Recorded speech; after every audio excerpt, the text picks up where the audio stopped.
Alright guys, so I'm taking a look at an IP camera, and this particular IP camera has the ability to rotate 355 degrees. It's a 360 degree camera because it has a 101 degree field of view. So on a horizontal axis it rotates 355 degrees, on a vertical it's 94 degrees.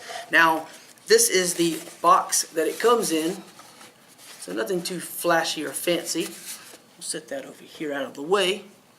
This is a 1080p camera. It comes with a little information card. You can register and do a review, and they'll send you a micro SD card, which would be very good. I don't happen to have one right now, so I'm just utilizing this for a sort of live view type aspect, which is pretty cool. It also comes with a user manual.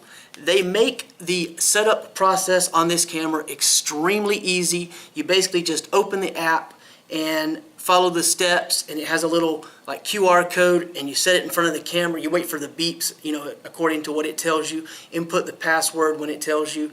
Set it in front of the camera, and then wait for it to pair.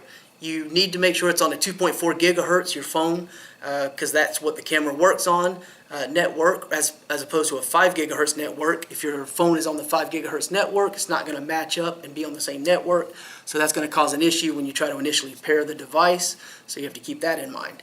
It comes with mounting hardware, which includes screws and little anchors for drywall, and this little mounting plate, because you can actually mount this either upside down and rotate the image within the app, or you can just have it sitting on a desk or mounted on, onto some kind of surface, whatever you like.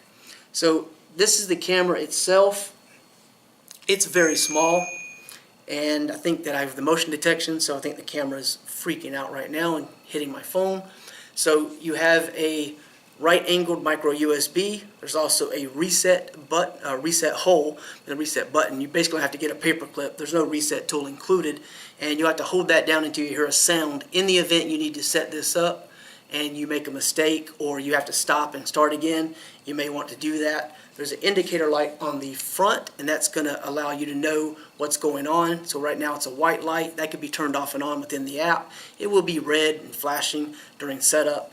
So it has a little rubber base on the bottom, so it's going to not damage anything. It's going to sit really securely, and it's, as you can see, maybe it's spinning around because it is following me around, which is pretty cool. A little bit eerie too, I guess, depending on if you know it's doing that or not.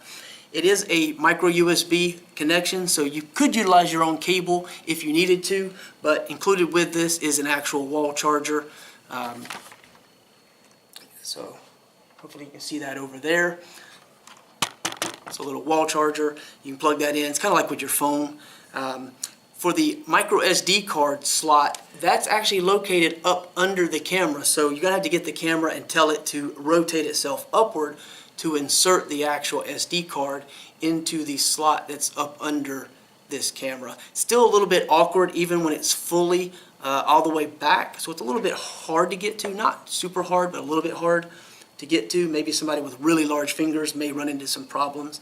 So I figured the best way to do this, because again I'm using this for live video, and if I transfer the video over, I don't want to have it altered any by the editing software. So I want to show you an actual live view with this. So this is how we're going to do it. Let me loosen this up a little bit, drop this down, and alright, so first I've been swiping all over the phone, playing with this camera. So this, well, right now it's just got the picture that it sees of me because I have it, I was playing with it up and down. So that's the sort of still shot that it takes. That'll refresh every time. This thing, I got sound detection turned on. So if we click on this, go into the settings and sound detection, close. So you've got low, medium, high, and close, and depending upon when you turn those on, you'll have a schedule, so you can set that up. So I want it to stop dinging, so I've turned that off. So we have the option for auto recording, status light. If I turn the status light option off, the small LED on the front will turn off. I have the option to rotate the image. So if I hit rotate image and back up, and we take a look, you can see everything is upside down. So go back in here, rotate image. All right, so we turn that back off, but that's a cool option depending upon how you're going to mount this. So that's really cool. Motion tracking, I really like that option because again, this will follow you around.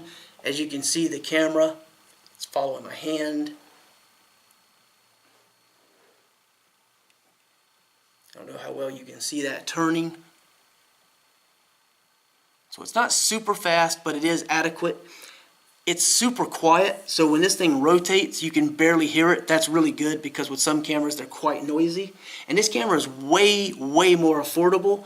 For the price, you're getting motion tracking, where some cameras cost twice this, and they don't have motion tracking. So that's a really cool aspect. Really impressed with that. So you can change the video quality from normal to high.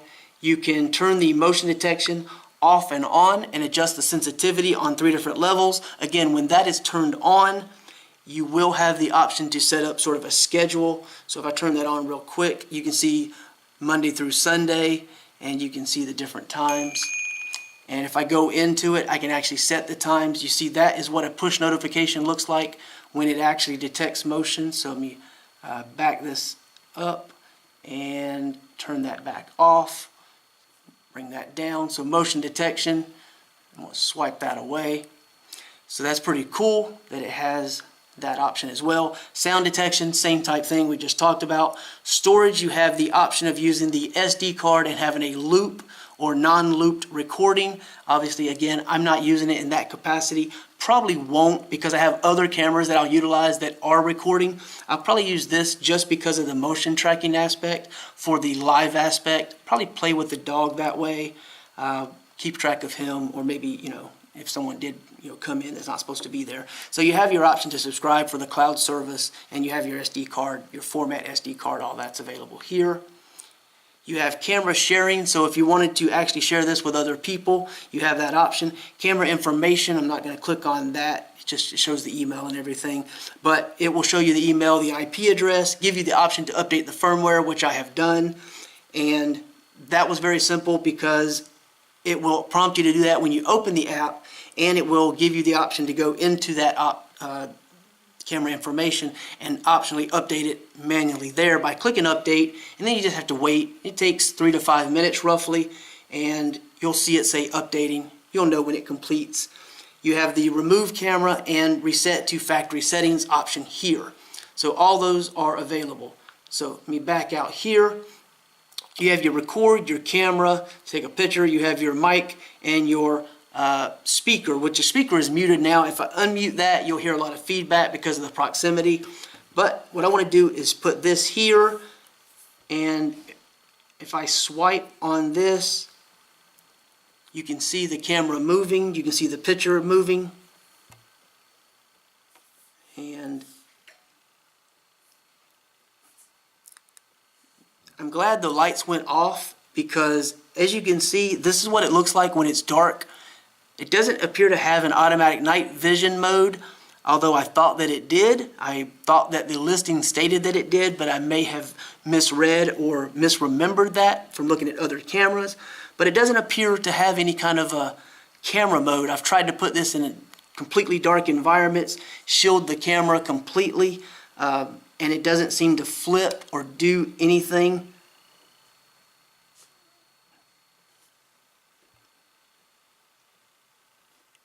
So, I don't know.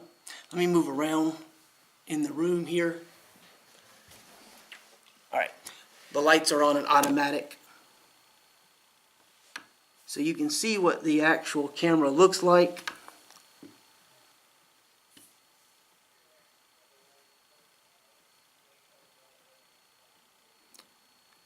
Well, the night vision mode appears to work, but it seems to have like a super delay. I thought it didn't work because I kept trying it earlier, and I guess I was moving and flipping the lights off and on too quickly. But as you can see right now, it's black and white, and now it's color again. Or hopefully you could see that, and hopefully you saw that flip. So maybe it's just because of the walls that I'm dealing with and the signal's a little bit slow, but it doesn't seem to be because we don't have a huge amount of lag. So it seems like the actual tracking with the turning and the night vision are a little bit on the slow side. So, but again, you're paying like, I think it's like 40 bucks for this camera, and it has more features than a camera with, you know, double the price tag. So that's really, really good, and I'm really pleased with it as a whole. A few things that may not be to everyone's cup of tea is the slight delay that you're seeing in the tracking. Also, the night vision has a little bit of a delay. Not a big deal. The other thing is the permissions. So when you go to install the app, make sure you check the permissions or go look up Nooie, Nooie Cam. I think that's how it's pronounced. And I'm using Android, of course. So look the permissions up on the app page before you decide if this is for you, so you know what is required of it. You also have to register for an account. It's free, of course. You get a verification code by email. You input that and then put in your password, register, then sign into the app. So it's not just to open the app, add the camera, and go. There are a little bit, you know, involved in that, but it's not a big deal. All right, so now what I want to do is I want to leave this like this so you can see the actual camera and the actual video. I'm going to move around the room a little bit more just to give a little bit more distance. Now, one thing that I noticed is this will track horizontally. It does not track vertically, so I'm hoping that in future updates, when they update this thing, that will become an option, because you kind of have to set it where you want it. So if you were to set this up high up on a shelf and have it pointing into a room, it's going to cover every aspect. You're not going to have a lot of issues with it. But on a desk, like at a low point like I have, if you're trying to see someone's face, depending on how far they are from the camera, it's not going to raise up or down. You'll kind of see that in just a moment, hopefully. And I'll leave the phone here, but I'm going to move it over a little bit from the camera, because I did find, and I think I've moved it high enough now, that when there is an object close in proximity to the camera, as it's rotating, if it catches sight of a stationary object, it can sometimes lose the motion that's being tracked. All right, so it's tracking me right now. You can see the feed right here, live. Camera's going. I'm going to walk around the room. Hopefully it will see me.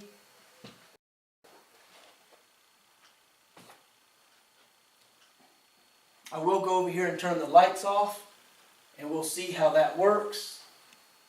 Of course, I'm walking at a slow pace. So lights off. It's still tracking me, but it doesn't appear to have flipped as of yet to night vision mode. Maybe the room is not quite dark enough. As you can see the light behind me, that may be a factor. Let me see if I can kind of crowd the camera.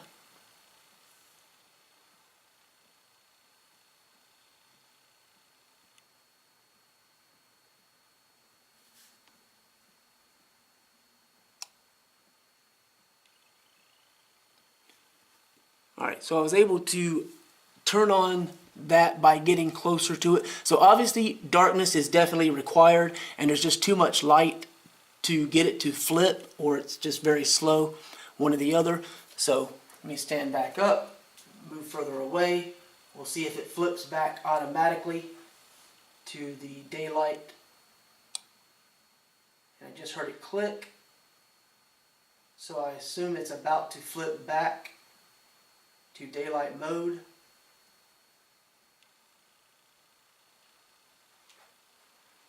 It is still tracking. Alright, so let's flip the light on, and then we guarantee that it actually works and flips back. Yeah, so it was pretty quick that time. Alright, so I think it's just because of the room that I'm in, and apparently it lost track of me in the process of flipping between night and non-night mode. So that's sort of an issue. So a little bit of things, maybe they got to work a little bit out with this. The app is really easy to use. You can't activate the night mode from within the app, so that's sort of a automatic, which is kind of nice, but some people like having the manual control. Obviously a dark room is required. You can see behind me the blinds are closed, so there's still light coming in, but you know, it is what it is. Other than that, I don't really have a lot of complaints about it. The audio and everything is fine, but I can't really, well, I can do this, but I don't think you're going to be able to notice. So let me just move this over here, set it on the floor. Hopefully you guys are still hearing me. Alright, so I hope you guys were still able to hear me. I just moved the camera, try to move the camera a little bit away from this so that I could turn that on. So you can hear the audio, and it's sort of an echo, a little bit of feedback. Let me go ahead and mute that. But that is, I don't know, what, 6 feet away, and the camera's still tracking me. I don't know if you can see. I guess you can probably see that over there. So it's still sitting over there, and it's still tracking. I don't know how well. Probably can't see because I'm still within the field of view. But yeah, it's still tracking. It turned around when I sat it down and walked back over here, followed me over here. So that's pretty cool. And if I hit the audio button so that I can actually turn the mic on, you can hear a little bit of feedback over there again. We're still in too close a proximity for you to be able to actually hear this, but I don't have any longer cable available right now. I can't really move that far away, and I can't move the camera very easily because of the way it's being powered right now with an external power source. So that's pretty much it. The app is super easy to use. It actually works really well. You do have an option. See, it just took the last screenshot that it had, which was me being close to the camera before I moved it. You do have the little button there. It says the camera has been turned off, so you do have that option.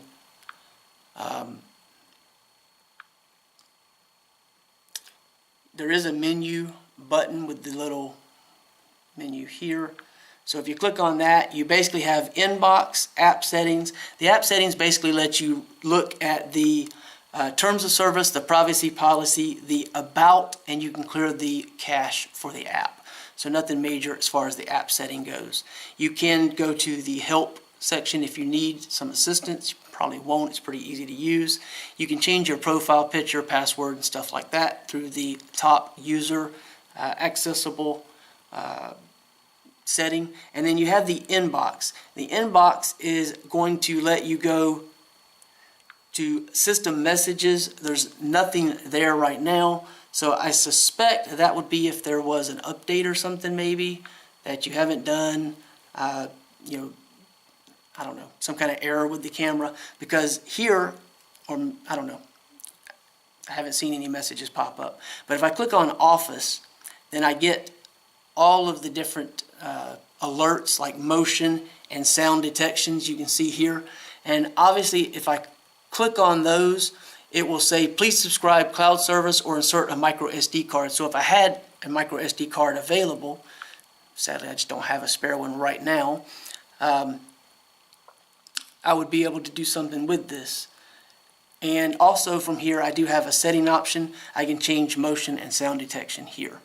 But you were able to see the video. The video is 1080p. The playback here is going to be pretty much what you're going to see from the actual camera itself, so that's good. Again, I don't want to show you what it looks like and have it not be as true as what the live video would show you. So putting it in the editing program, uploading it to YouTube, and having the different changes that go about, that would be kind of an issue.